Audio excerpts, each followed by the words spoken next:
Sanibona, phinde nje nginibingelele namhlanje nangalolu suku nangalesi sikhathi hlezi nje kumangalisa futhi kwenkulu intokozo ukuthi sihlangane ngamazwi kaBaba ohlala ekhaya ezulwini. Sorry, sihlangane ngezindaba ezinkulu uBaba uJehova athanda ukuthi ahlezi esidlulisela zona each and every day, all the time, ngokuthabisa yena nangokwenza ukushisekela ukuphelelisa icebo lakhe nentando yakhe kulezi zikhathi zokugcina. Nempela yazi bantu bakaNkulunkulu, indlela uNkulunkulu ayesidale ngayo nezinto uNkulunkulu ayesidalele zona, whether it's goes to an extent of ukudla, it goes to an extent of indlela yokuhlala, indlela yokukhuluma, indlela yokwenza, indawo ozoyihamba, izinto ozoyithinta, all these things. uNkulunkulu wayekudala konke ngecebo elihle, konke wakudala ngenjongo enhle, konke wakudala ngendlela ethandekayo nangendlela ebisilungele thina singabantu. Kodwa ngenxa yokuhehekiswa kwezinto eziningi ezikhona njengamanje lapha emhlabeni, izinto eziningi ezandayo each and every day, izinto eziningi ezibhizi zi-upgrade, whether it's the technology, whether intuthuko, so-called development, whether izinto ezikhona ezigcwele njengamanje lapha emhlabeni, zonke zimelene necebo likaNkulunkulu, and zonke uNkulunkulu secacisile ukuthi zenza abantu bafihleke ekumboneni yena, zenza abantu bangabe sakwazi ukuspot ukuthi no, this is the Lord, no, lo umuntu kaNkulunkulu, lo kukanjena kanje, because the more zenzeka lezi zinto, the more zifakwa zi-implementwa zingena kubantu, that is the more amehlo abantu efiphala, the more abantu bengcola, the more bengcola ezandleni, emehlweni, ezindlebeni, kuzo zonke izindlela, that is the more bengakwazi ukubona uNkulunkulu, whether ngezenzo zakhe, whether uqobolo wakhe, whether izimangaliso zakhe, whether izwi lakhe, or whatsoever. Abasakwazi ukumbona, abasakwazi ukumuzwa, akusenzeki lutho ehlangene noNkulunkulu, because zonke lezi zinto sezande to such an extent la khona abantu sebefipha bezekile kakhulu ngendlela eyisimanga. uJehova akasanakekile, uJehova akasathandekile, uJehova akasanothiseki, futhi uJehova akasalalelwa, which is something that is very important ukudlula konke, ukumlalela uBaba ohlala ekhaya ezulwini. Sicela nje namhlanje sikhulume ngesihloko esithi angeze wakubona okukaNkulunkulu usangcolile. Angeze wakubona okaNkulunkulu usangcolile. Yazi indlela uNkulunkulu like I was saying abehlele kahle ngayo impilo yethu, ubenzela ukuthi simuqonde, simubone, futhi singadideki nguye nangelilodwa ilanga. uJehova ubazi ukuthi ukuzimbandakanya ezintweni eziningi kuzoholela kuphi. Uyazi ukuthi moyimbandakanya kuloko kuzokwenzeka ukuthi, it's like if umntwana wakho wazi ukuthi if uhlangana nabantu ababhemayo, surely nawe uzogcina usuhalela, ugcina usubhumela. Mawuhlangana nabantu abafebayo, surely nawe bazoku-influence somehow ukuthi awu, noma ungazama nje nawe, noma isoka elodwa nje, noma ibless elodwa, surely nawe you will want to try and uzo-end up kuleyonto leyo, and then bese kwenzeka something engekho right empilweni yakho. So umzali mengabe ekuyalela ngasamething ukuthi na impilo engikuhlelela yona, hlala lana, idle ukuthi wenze kanje, usuke ehlelela wena ukuthi ungabi senkingeni, because the more uzimbandakanya nezinto ezehlukile nabantu abahlukile nezinto ezingekho right, that is the more kuzogcina kulimala wena, and the more ulimala wena, you will forget the parent, uzongasamlaleli, uzongasamuzwa, futhi definitely uzobungabe senandaba na yonke into akayishoyo, because usuzimbandakanya kulezi zinto lezi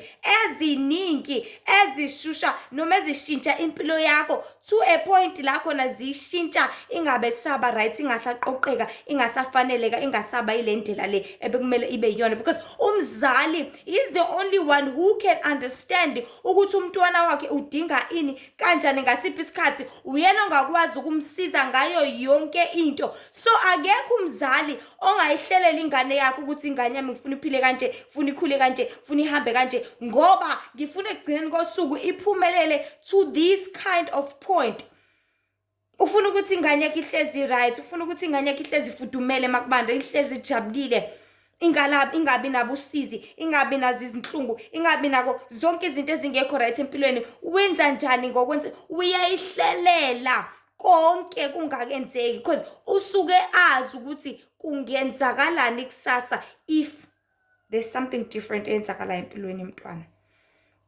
So engizama ukuveza ukuthi uJehova ubeyazi ukuthi masizimbandakanya ezintweni ezahlukile noma ezintweni ezigcwele njengamanje kuzokwenzakalani.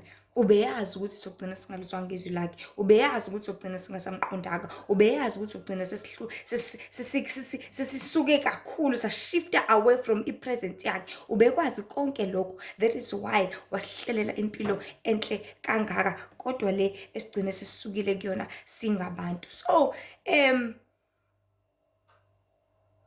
uJehova udalwe izulu nomhlaba ngenkathi esihlelela ubethanda ukuthi kube khona izinto esizozazi nezinto engeke sizazi, izinto esizozibuka nezinto engeke sazibuka, izinto esizozithinta nezinto ezingeke sazithinta, izindawo esizozihamba nezindawo esingeze sazihamba, ukudla esizokudla nokudla futhi asingeke sakudla. For an example, ekudleni you know ekudleni ozoyitshalela kona yini engangcolisa kuloko kudla, because uthatha imbewu uyihlambulule ngamanzi, uthatha umhlabathi nje uvule kahle, ufake imbewu yakho, uvale umhlabathi, kumile ithanga lakho, uphinde uthathe ithanga lakho uhambe uyoliwasha ulidle, uthathe futhi imbewu, same thing, ubuyisela lapha enhlabathini. Yini engangcolisa lapho? Yini engakubulala lapho? Yini engaba inkinga lapho? Yini engakulimaza lapho? Because uzitshalele wena imbewu yakho. Wakubona kungena emhlabathini, wakubona kuphuma, wakubona ukugeza, wakubona ukwenza konke. Yini le engaphakathi engakulimaza? Definitely ayikho. That is why uNkulunkulu wayekade sihlelele impilo enzela ukuthi ngaso sonke isikhathi sihlezi singcwele. Enzela ukuthi ngaso sonke isikhathi sihlezi siconnecta naye, sihlezi siconnecta nezulu, sihlezi siconnecta nenkazimulo yakhe, sihlezi simbona, sihlezi simuzwa. Futhi sihlezi sikwipresence yakhe ngaso sonke isikhathi, because akekho umzali othanda ukuthi ingane zakhe ziqhelelane naye, zingamuzwa, zingamlaleli, because umzali uzothe ixwayisa ingane ukuthi hayibo naku ukuthi uzokwenzeka mase ingasamuzwa, ingasamlaleli, uzokwenzakalana ngaleyo ngane. Obviously izongena in whatever that circumstance or whatever that situation izobhekana nayo leyo nkinga, ebese kugcina kulimale yona futhi le ngane le umzali abengathanda ukuthi limale from the first place. Because ubeyibekile sihlala la endlini because akafuni ukuthi mayiphumela lapha eminyango mhlawumbe izogingqika ezaleni ngoba mhlawumbe kusasetshenzwe eminyango, mhlawumbe kunogandaganda or there's some construction. So mathi sihlala la endlini uyayihlelela ngoba uyazi mayimbandakanye yodlala lapha eminyango izoba senkingeni, because ayiqonde ayazi ukuthi what is at risk outside there, what is at risk ngempilo yayo, what is at risk engayilimaza, what is at risk lapha ngaphandle. But umzali ngoba usuke azi, that is why esheshe ihlelela ingane ukuthi no enza kanje ungenzi kanje. So kunjengokuthi uthengele umntwana wakho onke ama-toys. This is a very good example that the Lord has made, ukuthi umthengele ama-toys akhe azodlala ngawo lapha ekhaya. Wenzelani? Wenzela ukuthi angabi nenkinga yokuthi masedlale ngama-toys mhlambe lafa elilodwa akho sekumele akhokhe manje, because if umntwana wakho ezodlala ngama-toys akamakhelwane lafa mhla simple lodwa noma afa awu2, obviously kamakhelwane bazowafuna ngepace yabo, ngithi bazowafuna ngesikhathi sabo. If umntwana wabe efuna manje leli toys, obviously bazofuna manje. But if umntwana bedlale ngawakhe wazibulalela yena washeshe waqeda ngawo, uzothi ekhalela umzali wakhe athi linda wo uzokwazi ukuthi amlinde. But kamakhelwane there is much pressure njengamanje, naye inyanga siphakathi nendawo angeke sakwazi ukuthenga manje. So umzali ngekathi ihlelela ingane yakhe ukuthi no, nako ngokwakho, take this and keep this and use this, kuzosiza wena ngaso sonke isikhathi. Usiza this child ukuthi nanoma iba nenkinga azi ukuthi there is an agreement phakathi kwakhe nomzali ukuthi soyilungisa nini le nkinga, not to being pressured ngezinye izindlela, not to being pressured ngabanye abantu, not to being pressured but azi ukuthi ngaso sonke isikhathi konke akudingayo uzokuthola ngesikhathi esifanele, akwazi ukulinda. akwazi ukuhlala la khona umzali wakhe ezokwazi ukuthi amlungisele zonke izinto ngesikhathi esifanele. Because if ebulalo kwakhe uzobekezela. No matter kuthiwa kuthatha isikhathi singanani ukuthi umzali aphinde amthengele, uzobekezela nje, ayikho into azoyenza. But manje ngoba sekufika kwamakhelwane, umzali semele akhokhe kwamakhelwane aphinde futhi akumthengele futhi. Why? Because uhlulekile ukuthi abekezele kulokho ubekade kwakhe. Njengamanje there's double pressure, there's double buying. So uyazi ukuthi because I always think about this thing ukuthi ukube sonke lapha emhlabeni siphila ngendlela uJehova basihlelele ngayo. Liyona le ndlela leyo ukuhlala emakhaya siziphilele nemindeni yethu, especially when it comes to us Africans. Ngoza kuthina ke baZulu. Shiya laba abanye abelungu Australia ama Dominican abantu abehlukahlukene, shiya bonke labo bantu. Let us come back to us black people. Because ngikhuluma ngathi njengamanje. Because le ndaba ingathi uNkulunkulu ukhuluma nathi. Let us come back to terms ukuthi yabo kube besiphila siqhubeka ngale mpilo uJehova abesidalele yona thina abaZulu, ukuthi uphila nje uzihlalela nomndeni wakho emzini wenu, whether nakhile rawundi or nakhile ngendlela nakhe ngayo.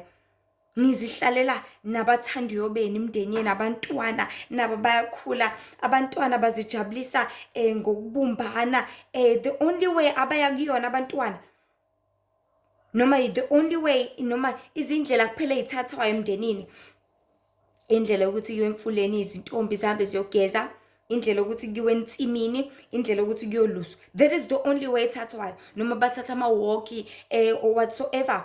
Indlela nje ezisimple, izindlela futhi ezi-right. Number 2, amaculo aculwayo, thothi uculo nje, amaculo nje esintu, amaculo angenakho ucwasa, amaculo angenakho uxokozela, amaculo angenazi inhlamba, angenakubutha, angagxeka omunye umuntu, amaculo nje a-right, amaculo akhayo. Ucule lawo maculo loyo kuthi izinto ezenziwa ngezandla, tholusize kwakhiwa amabheshu, imfuyo yaluswa, kuyatshalwa ngezandla, zonke izinto zenziwa, kushawa izigubhu, abantwana bayadlala emhlabathini, badlala amathimthimu, badlala amatshe, amantombazane, kudlalwa oshumpu. Yazi le mpilo, it is so amazing, yayimnandi le mpilo. Kuthezwe ngezandla, kubasa umlilo, ogogo basixoxela inganekwane, xoxa indaba nje ezimnandi, kuphilwe nje kamnandi. Nako kumbuzo ngifisa ukubuza. Ngaleyo mpilo leyo, ukube kuthiwa siphila leyo mpilo leyo, umbuzo uyithi yini engangigcolisa? Yini engangigcolisa ngendebe zakho? Thola ukuthi nixoxela nje ngamasiko, nixoxa ukuthi imfuyo singayilungisa kanje, sixoxa 1 2 3. Yini engangigcolisa indebe zakho? Yini engangigcolisa ngokuthi ugeza ngamanzi asemfuleni everyday? Because kwagezwa ngawo izintombi njalo ziyogeza emfuleni, nobaba ntambama bageza khona emfuleni, no mama bathi beqeda ukwasha ama-washing khona lapha emfuleni, baqede lapho bahlangane ekhosombeleni thizeni, sebeyageza, sebeyabuya, sebe-right, ne-washing isinekiwe, isiyomile because baneka khona lapha yabazixoxela nje. Yini eyayingcolisa lapho?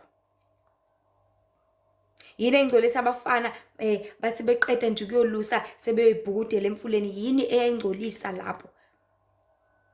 But manje seba ama-screw manje sebephafuza lamaculo lawa no F word. Njengamanje akusenze ngendlela efanelekile. So the question is, yini eyayingcolisa ngale mpilo le yayiphila ngaleso sikhathi? Ayikho. So the answer is ayikho. Yazi futhi ayikho ngempela, kodwa njengamanje number 1, izindlebe, umculo lalelwayo njengamanje unenhlamba, uno F word, umculo unenkohliso ukuthi mina ngokuthi I don't even want to think about it. Angifuni ukuthi ngize ngicabange. Abantu bakhuluma amanga njengamanje, and mawuzolalela amanga ngezindlebe zakho, your ears get dirty. Mawuzolalela inkohliso ngezindlebe zakho, izindlebe zakho ziyangcola. Ubhizulalela those headphones, Zonke lezo zinto zingena kuwena, zingcolisa wena wedwa. Lento oyilalelayo libe uyilalela kangaka ezindlebeni zakho, lezo zingoma lezo othi wena uyazithanda, ziyakuthokozisa, ziyakuthabisa nani, kodwa ziyakungcolisa. At the end of the day zingcolisa izindlebe zakho. Nihleli nomama ey'tofelweni, emathekisini, emabhasini, kuyahletshwa, khulunywa ngamagama abantu, kuyakungcolisa lokho ezindlebeni zakho. Nihleli emasaluni, niyalukana emakhanda, niyahleba, kuyangcolisa lokho emadlebeni. Emsebenzini lunch niyayidlela nabangani bakho, nibhizi, niyahleba, nikhuluma ngomlungu wakho nani, kuyangcolisa lokho ezindlebeni. Izindaweni zonke.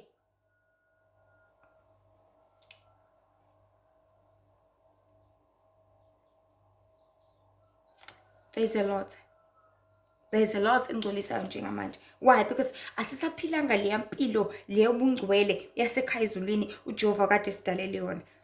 But sifune ukubuka izimpilo ezikhona lapha emhlabeni njengamanje. Safuna ukuthatha nanoma yini ekhona, safuna ukugreba nanoma yini yenziwayo, safuna ukuyenza nathi. Nanoma yini elalelayo safuna ukuyilalela nathi. Nanoma yini ebukwayo safuna ukuyibuka nathi. Number 2, izindebe. Into ayikhulunywa nje kudala kwaxoxa inganekwane. Dala kwakudlalwa, dala kwakucobacobwana, dala kwakhona iphica ngokuthi ziphi iphica njengamanje. Iziphi zonke lezo zinto? Where is all those things? They're all gone. Buya njengesilima nje kudlala imlabalaba, but manje imlabalaba esidlala sekuyabhejwa, sekuyagenjulwa, kusetshenzwa imali. Amadayisi njengamanje kusetshenzwa imali, kuyabulawana futhi kuwona. But ngezindebe ngalesa sikhathi, zona-ke izindebe-ke unfortunately zingcoliswa izinto eziningi kakhulu, okufakayo nokukhiphayo. Number 1, okufakayo, kuningi ukudla okunegazi where the people digest bakudla.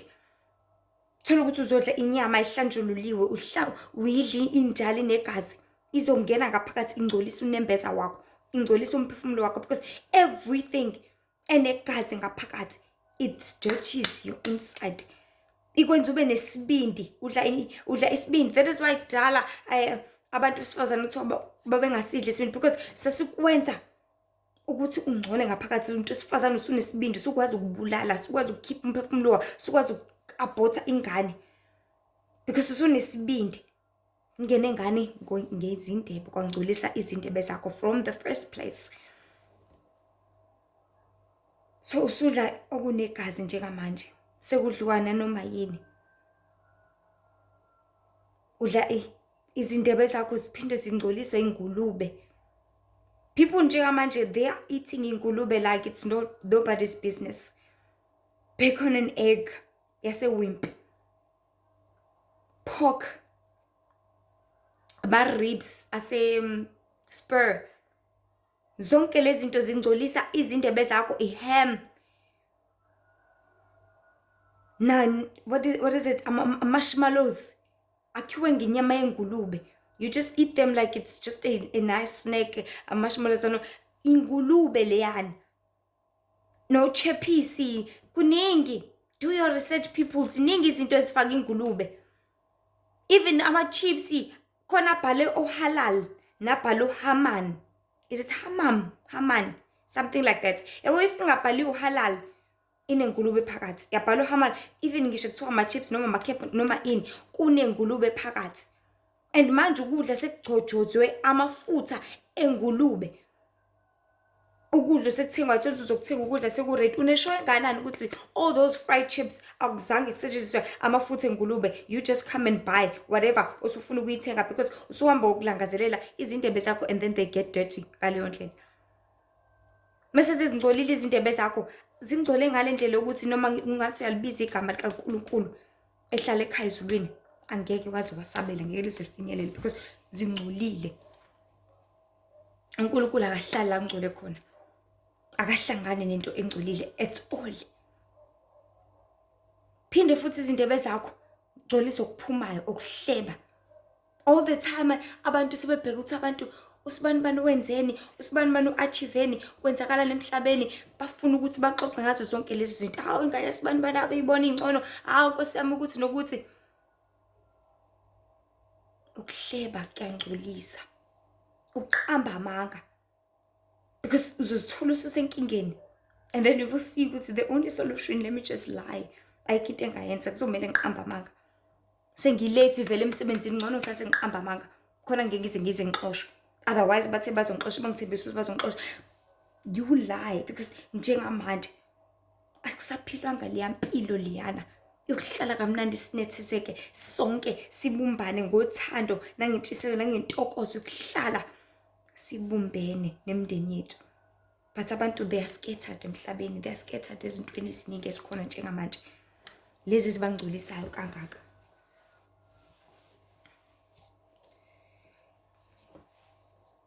Nokuthuka inhlamba. Why? Because ngale nkathi uzoqala uyilalela ngendlebe zakho, angithi uyayibuka lapha kwi romantic movie oyibukayo kuleya series, yonke into ozoyilalela izogcineka kuwena, and konke uzokuphafuza ngezindebe zakho. It is whatever osuke usuyikhonsumile, it is whatever osuke usuyifakile, it is whatever osuke usuyizwile, it is whatever osuke usiyilalelile ebese iyaphuma ke kuwena. Caca ukuthi ubudleni because ubhodla okudlile.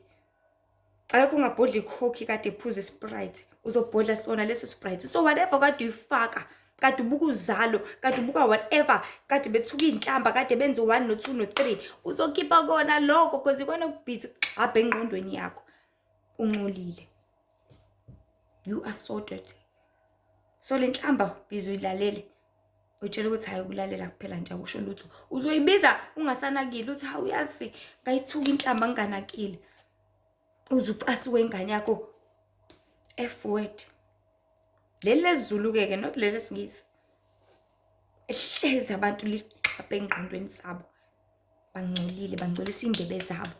And the more izindebe zakho zingcola, I promise you, awukho umkhuleko ongathi unxusa sengikhulekela uJesu Kristu ukuthi angisize ebese yakuzwa, because you are so dirty. Ngendlela esimanga angeke azakwazi ukuthi akuzwe. Angeza kwazi ukuthi akuphendule, angeza kwazi ukuthi abe nawe ngoba ungcolile. Number 3, amehlo. Njengamanje abantu ngamehlo abasebebuka amanyala komabona kude, emafonini, amaphoni, ukumasturbate, zonke lezi zinto babuka amanyala. Buka abantu beqabulana isinomka. Yazi ukuthi kudala kokuyihlazo kanjani? Kwakusho nje igama elithi qabula. Ukhisa, lalithusa kwalona lelo gama lelo. But manje yazi kwakuba ihlazo ngendlela esimanga. But manje ngisho isex isibukwa ingane naba ena 6 yayibuka ucansi manje. Ubuke kanye nomzali, ubuke ku TV ingabi namahloni. Yazi kudala ukuthi usubona abantu besondelana ngokuthintana nje ezandleni, wawusaba uLewis umisa uthi hayi azakaphezulu ukucaba uyiphumise ngamasibombo, because yayishayisa ngamahloni le nto leyo. Apha amahloni bantu abamnyama, apha amahloni baZulu, apha amahloni kuphi kwesaba, uphi unembeza, kuphi lokho ukuthi ihlazo into enkulu kangaka. Ihlazo alisekho nje manje, liphelile nyadudu. And ngiyashwa the more ubuka lezi zinto eziningi ngamehlo akho, ayangcola amehlo akho. And the more ingcola amehlo akho, I promise you something, ngeke uzokwazi ukubona ngisho umuntu kaNkulunkulu, ngeke uzumspot ukuthi lo umuntu kaNkulunkulu, lo isithunywa sika Jehova, lo u1 no 2 no 3, because your eyes are so dirty. Angcolisa zona zonke izinto ezibukayo, angcolisa zona zonke izinto ezenzakalayo, because amehlo akho ihlo liwela umfulu ugcwele. Noma ithiwa into ibuka ile kude, azongcola amehlo akho at the end of the day, because whatever ibukayo izongena ihlale kuwena ilibele izindleka engqondweni yakho.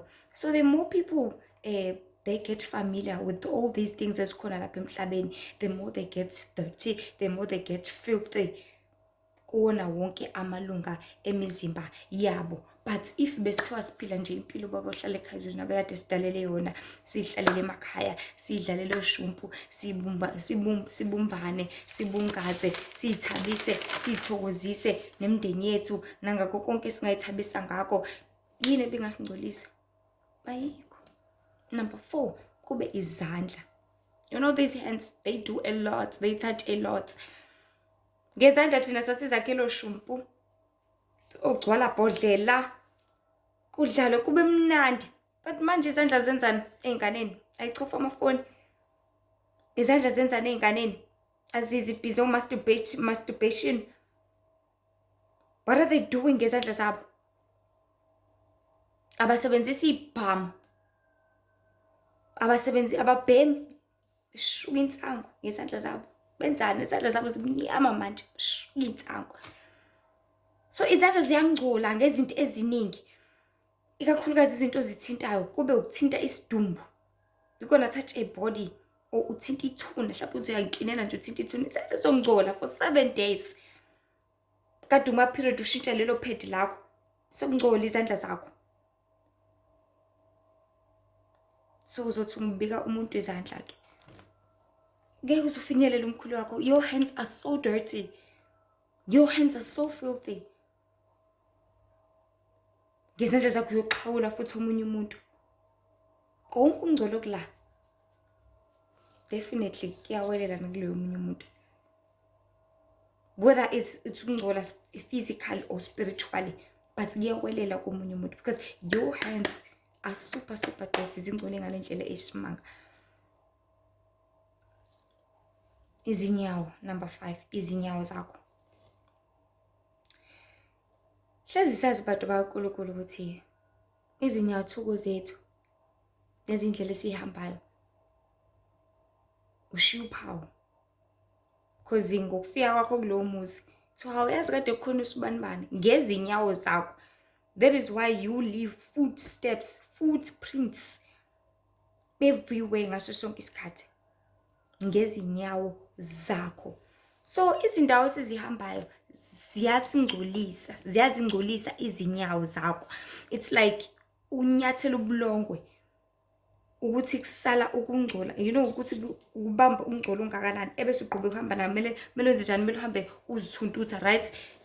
Because lobo bulongo lokho noma lokho ungcola lokho usukuthathile wagrabha kuya kungcolisa kuhlale kuwena ngaleso sikhathi. Ube uyibuza ukuthi why amabandla amaNazaretha mangabe kusuku lokukhonza behamba ngezinyawo uma kuyisabatha noma bangene barefoot emathempelini kaNkulunkulu? It is because ungcola kuyahlala ezicathulweni ukuthatha kuzo zonke izindlela la usukuhamba khona. So manje singabantu siphila esikhatsini lapho khona abantu behamba eziningi izindawo lezi, bethinta eziningi izinto lezi, bebuka ezilonke uhlobo lwento ngisho engabukeki, belalela noma lophu uhlobo lwento ngisho kuthiwa ilaleleki, bethanda okuyize.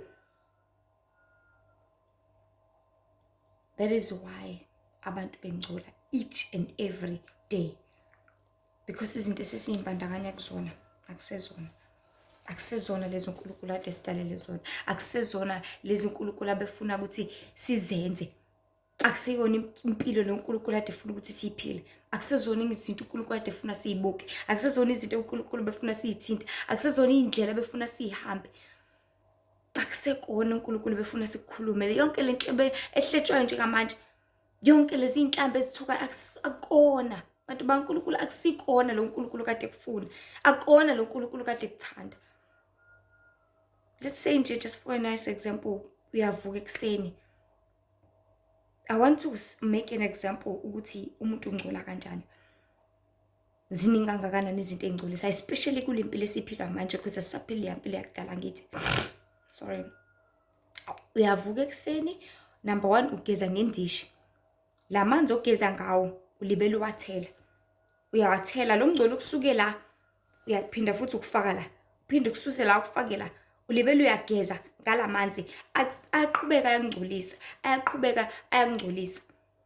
Abanye thola ukuthi uzuyachama emanzini, lokuchama lokho aphinde futhi akuthele ngakho futhi ebusweni, phinde uyaqhubeka uyangcolisa, phinde aqhubeka uyangcolisa. Lokho akususe emakhwapheni, phinde futhi uzokufaka khona la at the back, qhubeka futhi uyazingcolisa ngako lokho ngcola lokho.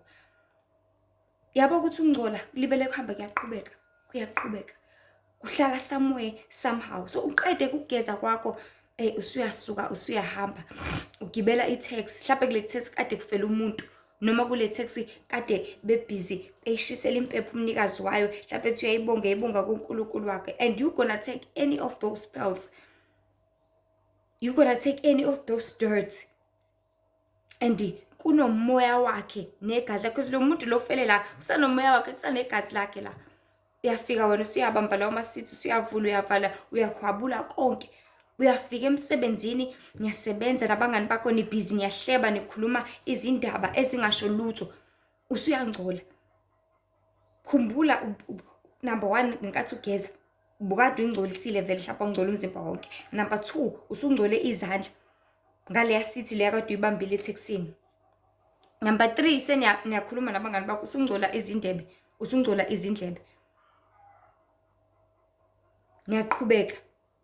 Number 4 nange lunch niyaqeda, nidla ini, nidla ubacon and egg, ingulube leyo, usuyangcola, usungcola izindebe futhi.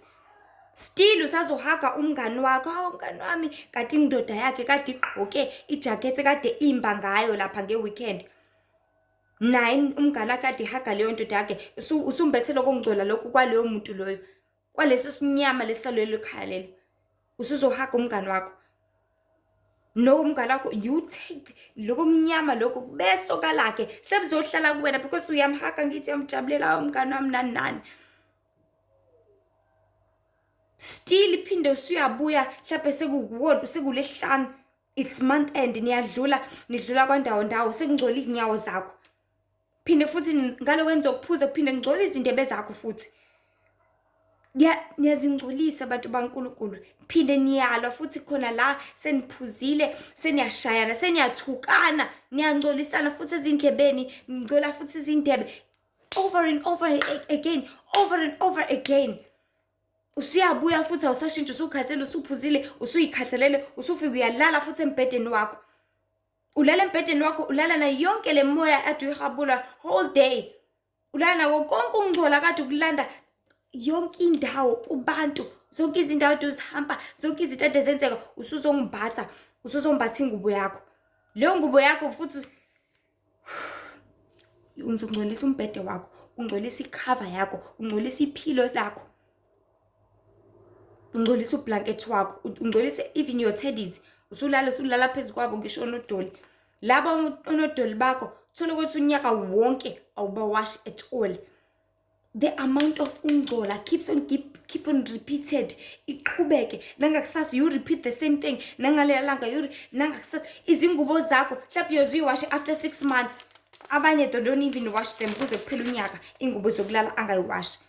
Lokho ngcola kulibele kuyanda, kuyagenerator, kulibele kuyaqhisheka. Awubi clean, awuhlambululeki. Thola ukuthi nange weekend usithola isikhathi sokuwasha, awuphinda people ungcola kwandile lapha emhlabeni, and abantu bayangcola all the time ngaso sonke isikhathi.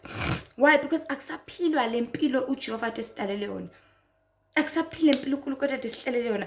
Because izinto esizenzakala njengamanje it's all about uzosiza ngani wena, uphila ngani wena, uzama ini. Yes, isyani nokuthi abantu bazama impilo nani, but try as many times ukuthi uhlezi uzihlambulula, cleanse yourself. Why? Because ukuzihlambulula kwakho kubeka wena emathubeni ukuthi ukwazi uhlezi usebukhoneni baNkulunkulu, uhlezi ubuyisana noJehova, uhlezi useduzane naye. Because if you do not do that, then uzongcola kakhulu, uzungamboni uNkulunkulu, uzungamuzwa uNkulunkulu, izimkhuleko yakhe ingafinyeleli kuyena, uzungakwazi ukwenza intando kaNkulunkulu salapha emhlabeni le ekuhlalele. Because sonke sihlalela ukwenza intando kaNkulunkulu. So for many abanye uyaphela ngisho unyaka bengazi washanga, phinde nilale kuzo lezi zingubo. Phinde futhi nomunye uzolala nawe embedeni wakho, naye uyangcola. Phinde futhi niyalalana khona la kuyangcola. Changing girls, shita amantombazane. Nale ifika nongcola kwayo, thatha ngokunganaki. Ingozi kodwa ukuthi the more ungcola, the more uNkulunkulu ngeke uzumuzwa ngeindlebe zakho. I promise you, indlebe zakho mangcolile ngeke uzulizwe zikaNkulunkulu, lizoyidlulela nje sinom kanjani. nangengaphakathi lakho futhi uma lingcolile emehlweni, ilapho ungeke ukwazi ukubona umuntu kaNkulunkulu and spot them ukuthi nangi lapha. If ephambi kwakho ngeke uzombona. Why? Because not only you are dirty in your physical states, but uma ungcole ngaphandle ungcole nangaphakathi. The more your physical being is so dirty, that is when your spiritual being is dirty as well. When your physical eyes are dirty, your spiritual eyes are dirty as well. When your spiritual mouth is dirty, your spiritual mouth is dirty. Sorry, when your physical mouth is dirty, your spiritual mouth is dirty. When your physical ears are dirty, your spiritual ears are dirty as well. Ngoba lokho esikubukayo ngaphandle represent your inside. That is why nanoma uzothi mangabe uphuzile ungcole umzimba ngaphandle, umphefumulo wakho uyangcola nawo ngengaphakathi. Why? Because ingale nkathi ungasakwazi ukwenza iwili yakho noma into osukuthanda ukuyenza, because awusekho sober, usu disturbed and you are dirty inside. Because now you are so dirty ngaphandle, awusakwazi ukwenza into oyithandayo, awusakwazi ukuthi unyakaze because umzimba wakho is so tired, ukhathele, ulele babhalazo zonke lezi zinto. Okuyila ungcole khona ngengaphakathi lakho. Kodwa ke ngoba ayikho inkinga engenayo solution. That is why I always come to you people ngithi lihle ithemba. Kosaphila because usuke kusanesombululo ngempilo yakhe, usuke sangakwazi ukwenza kangcono, usuke sangakwazi ukulungisa, usuke sangakwazi ukubuyela emuva. There is no problem engenayo solution. That is why ubaba uJehova uhlala ekhaya ezulwini ehlezi sihlanganisa ngalamazwi, because usihlanganisela ukuthi kwakheke isisombululo somewhere somehow, silungiseni ukuthi na inkinga nasi isisombululo. So ke sorry, ngoba ayikho inkinga engenayo solution, I always come with hope. Hlezi ngiqhamuka nethemba ukuthi kukhona osangakwenza ngoba usaphila nosangakulungisa, as long as nje usakwazi ukuthi uvuke ekseni ungumuntu, isixazululo sikhona. Kuphela izenzo zakho ezizobonisa ukuthi uyathanda yini isimo silungiseke noma cha. Because only with your actions, that is when you will show ukuthi you will really want the solution to this problem or not. So the solution, it is to use pure water. Isombululo ukusebenzisa amanzi acwebile to purify ngaphandle lakho. Mangithi amanzi acwebile ngisho amanzi asemfuleni or amanzi emvula, ukuzihlambulula ingaphandle lakho, ngoba uma ulihlanza lona lizohlanzeka ningaphakathi lakho automatically. So you need to cleanse your physical being, khona kuzohlambululeka your spiritual being as well. So uzihlambulula kanjani ke? Ngokuthi ugeze ngamanzi acwebile, amanzi asemfuleni. Just try nje, because you are not used to it. Try for at least just for 7 days. Ubone ukuthi kwenzakalani, and then uzolibela uqhubeka kancane kancane. But mina ke, just to make things clear, ukuze into ihlale kuwena uzoyibambisisa, izokusiza in the long run, rather zivumele ukuthi uyenze futhi for good, uyenze futhi ungayiyeki. If uzimisela ngokuthi wazana noNkulunkulu, uqine ebukholweni, uqine kwazana noNkulunkulu, uqine ehlambulukeni, rather go back to impilo yakudala. Rather ngekathi njengoba kade gweza ngamanzi akudala, amanzi asemfuleni, go back to that. Geza ngawo. Abanye bahlala eduze kwayo imfula. Just use that water. Drink that water. Geza ngawo phela ngalowo manzi lawo azosiza wena akuhlambulule, because lawa sempopini anojiki. Lawa sempopini anama chemicals. Enzela ukuthi uqhubeke ungcole wena. But if ufuna ukuzisiza, ukwazi ukubona uNkulunkulu, ufuna ukwazi ukwenza intando yakhe, ukwazi ukumuzwa, ukwazi ukwenza yonke into eyicebo likaNkulunkulu lapha emhlabeni, rather go back to impilo yakudala. Because njengamanje abantu balebe beshende iziqiniso kaNkulunkulu ukuthi yazi zama kanje. No. Let us go back to impilo yakudala uNkulunkulu ade sidalele yona. Let us go back to indlela uNkulunkulu ade sihlelele ngayo. Let us go back to eating ukudla okufanelekile okutshaliwe. Let us go back to using amanzi asemfuleni. Let us go back to using amanzi emvula. But kulala kuwena ukuthi uyathanda yini ukuthi uxhumane noNkulunkulu ngaso sonke isikhathi. Because if I'm going to say to you, use these kind of help for just 7 days, uzokusebenzisa 7 days usizakale, and then what? Bese usukuyekile after 7 days uphinde ubuyele back to square one to that life again. No, let us go back for good, so that isizosiza thina. If singafuni futhi ukusizakala, lokho sekusele kuthina. So the only solution is just going back to using amanzi acwebile, amanzi asemfuleni. Ugeze ngawo, uzihlambulule ngawo, upheke ngawo, usebenzise wona kuyona yonke into. Nezimpahla zakho uwashe ngawo because wona ahlambulukile. And khande sho ukuthi mongabe ugeze emfuleni ungabisayigqoka izingubo ezingcolile kade uyigqokile, but wear something that is clean. Ngaleyo ndlela uzokwazi ukuthi your spirit will be in power. Sizokwazi ukuthi you will remember your dreams. Uzokwazi ukukhumbula amaphupho akho. And we must know ukuthi yonke into siyicela kuJehova. So uthi uzihlanza kanjalo ubugeze ngamanzi asemfuleni, ubusebenzisa amanzi emvula nani ubumcela kodwa uJehova udalele izwi nomhlaba uthi Nkosi, ngiyacela baba ukuthi ungihlambulule, ngiyacela ukuthi ungivule amehlo, ngiyacela ukuthi ungivule indlebe, ngiyacela ukuthi ungihlanze, ungisize ezintweni zonke. Because uyena osinikeza yonke into esidingayo, futhi uyena okuyalesayo ukuthi enza kanje nakanje kanje ukuze ukwazi ukuzisiza, ukuze ukwazi ukuqonda, ukuze ukwazi ukwenza yonke into efanelekile nethandekayo kuNkulunkulu.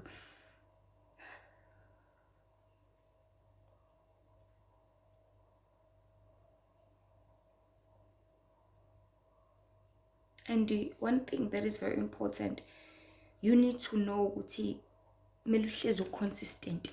Yonke into oyiqalayo ungayiyeki because uzisiza wena. Be consistent in everything. Mangithi ube consistent ngisho ukuthi uphikelele. Do not quit. Konke oqalayo wenze sure ukuthi uqhubekele. Khona kuzoba usizo wena in the long run. Kukho konke, so that you will be able to see the results that you wish to see. Namanzi emvula nawo acwebile kakhulu, ayasiza futhi ayasebenza. Angathi nethi imvula nje into yaziyo nje umbrella, into yaziyo ukuthi uyayibalekela imvula, siyazi yanesicefe imvula nanani, isiza wena. Inamanzi acwebile, inamanzi ahlambulukile, aqine, akulungele.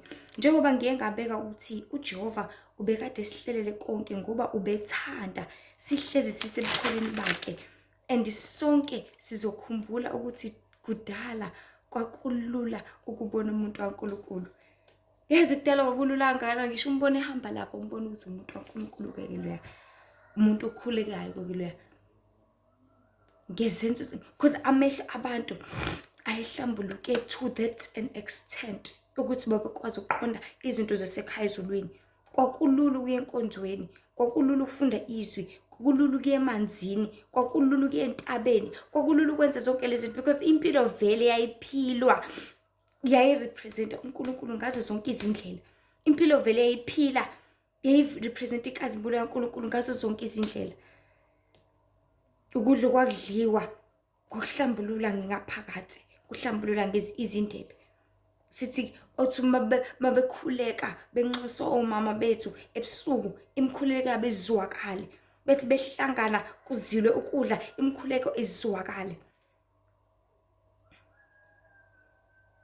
Why? Because abantu babegeza emfuleni, babehlezi behlambulukile ngaso sonke isikhathi ezintweni zonke, which is why even the churches like ibandla leZion zazaziwa njengebandla lakamoya ngokuba amanzi kwakuyinto yabo. Kancane kuyiwe emanzini, kancane kuyiwe emfuleni, kancane kuyiwe empophomeni, kancane kuyiwe emadamini, kuyiwe emanzini ahlambulukile. Ngoba only when you are pure you can connect nezwe lakwamoya. Kodwa uma ungahlambulukile awusoze wakuqonda kwamoya, okuyilapho kukhona khona uNkulunkulu uJehova ubaba wethu ohlala ekhaya ezulwini. Ngakho ke uma uthanda umuntu kaNkulunkulu futhi uzimisele ngokuqonda ngoJehova umenzi wezulu nomhlaba, kuzodingeka ukuthi ukulungele ukuphila impilo Jehova kade vele sidalelwe yona kwasekuqaleni. You must be ready mentally, ready physically, and ready spiritually. Ukwazi ukulwa ukuthi ngiyafuna ngempela lempilo, ukwazi ukulwa ukuthi ngiyafuna ukumuzwa mina uJehova, ngiyafuna ukuthi ayize imithandazo yami, ngiyafuna ukuthi ngenze intando yakhe, ngiyafuna ukuthi ngezandla zami ngikwenze okwaJehova, ngiyafuna ukuthi ngezinyawo zami ngigijimele ezindabeni zikaNkulunkulu. You must be ready ngakho konke. Uzilungise, ube ready ngokuthi ngizogeza emfuleni. Kunjalo. If ugeza ugeza emfuleni, uwakhe amanzi asemfuleni uzogeza ngawo. Uzimisela ukuthi mina ngizosebenzisa amanzi okufula noma ngipheka, amanzi emvula noma ngipheka, amanzi acwebile noma ngenzani. Khona ngizosizakala mina because usisiza wena at the end of the day. Awusiza omunye umuntu, akho umuntu ozosizakala ngokwenza kwakho, but wena uzosisiza. But if ufuna lempilo lapha emhlabeni zonke izinto uyayithatha uyayigrabha noma ingcole kangakanani, then you will not hear the Lord.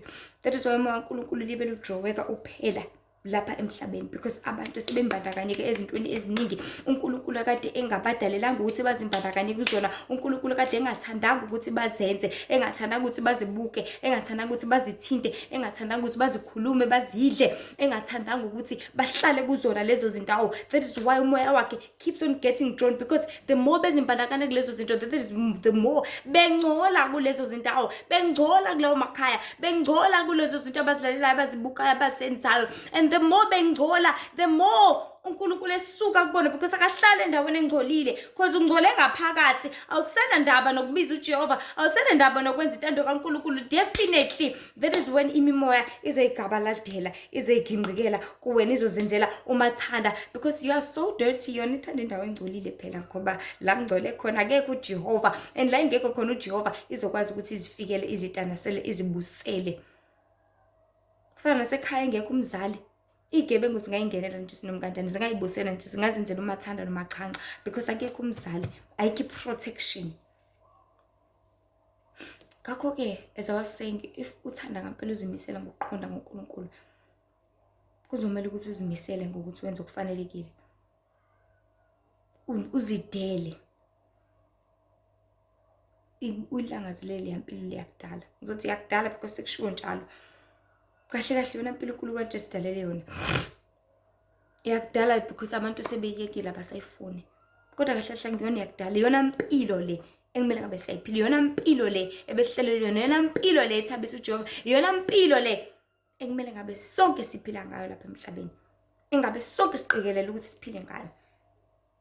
Khona sohlezi sixhumene nezulu, khona sohlezi sixhumene nobaba wethu ohlala ekhaya esibuyini. Otherwise inkohliso egcwele njengamanje izolibela isidukisa singabantu, izolibela isenza singamuntu, especially because the most painful part noma the most important part ngokulahleka kwemvelaphi yethu ukuthi uJehova ulahlekayo. The more uyeka into yalezwe ngayo, uyeka impilo yakho, uyeka into esiza wena. The more uyeka into uJehova ade kudalela ukuthi uphile ngayo, indlela uNkulunkulu ade ekuhlelela ukuthi uphile ngayo, ithe more kulahleka yena uJehova umdali wezulu nomhlaba.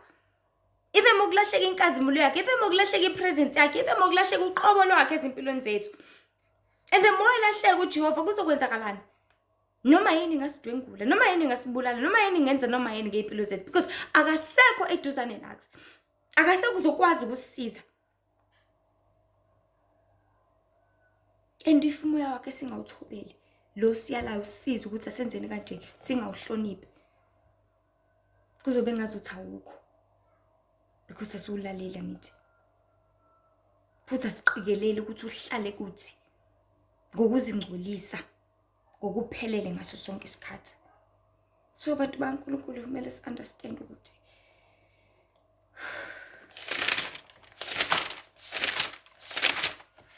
angeze wakubona okukaNkulunkulu usangcolile, angeze waqonda okukaNkulunkulu usangcole kangaka. And the more abantu bengcola each and every day ngezinto abazenzayo, ngezinto abazihambayo, ngezinto abazilangazelelayo, ngezinto abazimbandakanya kuzona, that is when the presence kaNkulunkulu ilahleka, iphela nya kuluntu lonke, iphela nya kubantu bonke. Why? Ngezinto ezikhona, ngezinto abazenzayo, ngezinto abazilangazelelayo, ngezinkanuko zonke ngokudla konke okugcwele khona. uNkulunkulu ade ngasidelelanga ukuthi siphile ngakho. Ade ngasidelelanga ukuthi sikudle. Unesho enganani ukuthi lokudla okuthenga lapha ya? Because futhi abantu yazi into engithanda kakhulu, abantu izinto eziningi bazenza bazi manje. Bayazi abantu ukuthi kujoviwe, bayazi ukuthi inyama ijoviwe, isibhumbulu sithola sesikhukhumele singaka, bayazi ukuthi sijoviwe. Umbuzo ukuthi sijovwe ngani? Ask yourself that question. Sijovwe ngani lesibhumbulu lesi? Organic ukudla komanyolo, zonke lezi zinto kunangcola. Konke lezi zinto zingcolile, zithakathiwe. Bese zongcolisa ingaphakathi lakho. Njengamanje usitshela ukuthi usadla inkukhu leyo ejwayelekile kanti mhlawumbe usudla inyama yomuntu. You do not know that. Zonke izinto ziqhamuka seziready, qhamuka sekwama noodles, qhamuka sekuyicereal, iqhamukaphi yonke lento? Yini ehlanganisiwe? Kwenzeka kanjani ukuthi lo shukela uzobela ngaphakathi? Ufake kanjani? Kuzothi hayi uqhamuka lokhu njalo what is this thing kumoba? Ungene kanjani? Kusebenziswe muphi umshini uze lo shukela osuka kumoba uze ungene ngala? Uqhamuka usuzosithenga leso sinkwa sesibhakiwe, sibhako bani ngezandla ezinjani? Usebenzise inani.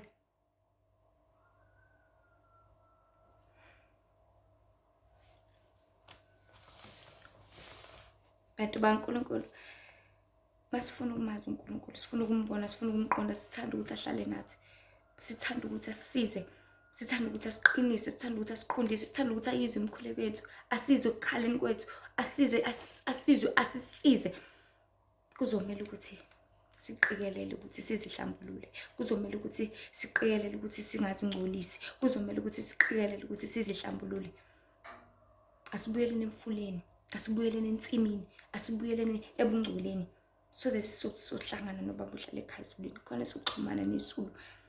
Otherwise if siqhubeka nalempilo yemanga nalenkohliso kuzimbandakanya nazo zonke izinto ezikhona njengamanje lapha emhlabeni, angeke samazi. Uzosilahlekela, angeke samqonda. Uzosidukela, angeke samuzwa ngoba izindlebe zobe zingcolile. Angeke sambona ngoba amehlo azobe engcolile. Angeke salibiza igama lakhe ayizwe umkhuleko wethu ngoba izindebe zobe zingcolile. Angeke sakwazi ukuthi ngizandla zethu sibeke abantu izandla baphile ngoba izandla zethu zobe zingcolile. Angeke sakwazi ukuthi izinyawo zethu sigijimele ezindabeni ezinhle zikaNkulunkulu ngoba izinyawo zethu zobe zingcolile vele. And zonke lezi zinto ziyakhathaza, ziyadraina. Zikwenza uphelele uthando lokwenza intando kaNkulunkulu. Because the more you are dirty, the more uNkulunkulu ungahleli kuwena, the more ungeke uzokwazi ukukusiza, the more ungeke uzokwazi ukuthi usondelane noNkulunkulu. So bantu baNkulunkulu, angeze wakubona kaNkulunkulu sangcolile. But uzimisela nothandana ufisa ukubona kaNkulunkulu, let them go back. Asibuyeleni emuva kwimvelaphi yethu. Asibuyeleni lo uNkulunkulu ade sidalele kona. Sikufunisise ukuthi kuyini. Sikuhlolisise konke. Bese siyagcina sikwenze. Ngaleyo ndlela ithini sosizakala. Ngaleyo ndlela ithini sohlezi sixhumene nezulu. Ngaleyo ndlela ithini sixhumene noBaba ohlala ekhayizulini. Ngaleyo ndlela ithini esizokwazi ukuthi ngasonke isikhathi senze intando kaJehova odala izulu nomhlaba ukuze sipheleliswe, siphulukiswe, ebese hlala nathi. Ebese siyasiza kona konke ngoba sisenkingeni, ngoba sikubophana, ngoba sibhekene nezinto eziningi ezingekho right. Kodwa uBaba uyathanda ukusisiza, uyathanda ukusiphulukisa, uyathanda ukusihlenga. Asimvumeleni ukuthi nathi sidlale indima yethu ekusondelaneni naye, senze intando yakhe, kuhlale ekhayizulini. Isona sisombululo lesibuyele emuva. Ukuphila impilo ade sidalele yona, ukudla okufanelekile ungasingcolisi. Ukubuka izinto ezifanelekile ezingasingcolisi, ukulalela okufanelekile ungasingcolisi. Hamba endleleni zokulunga, ukwenza okufanelekile, ukuthinta izinto eziright ezingeke zasingcolisa. So nje Inkosi yomusa nothando busise kakhulu. Bibe nani nisize, nipha amandla, qini. Nibuyele kwimvelaphi yenu, nibuyele kade nidalelwe kona. Nibuyele kuzoba usizo kunini. Nibuyele uNkulunkulu anihlelele kona. Ngakhohlwa ukuthi uNkulunkulu yesizonda isono, uNkulunkulu yebuthanda ubungcwele.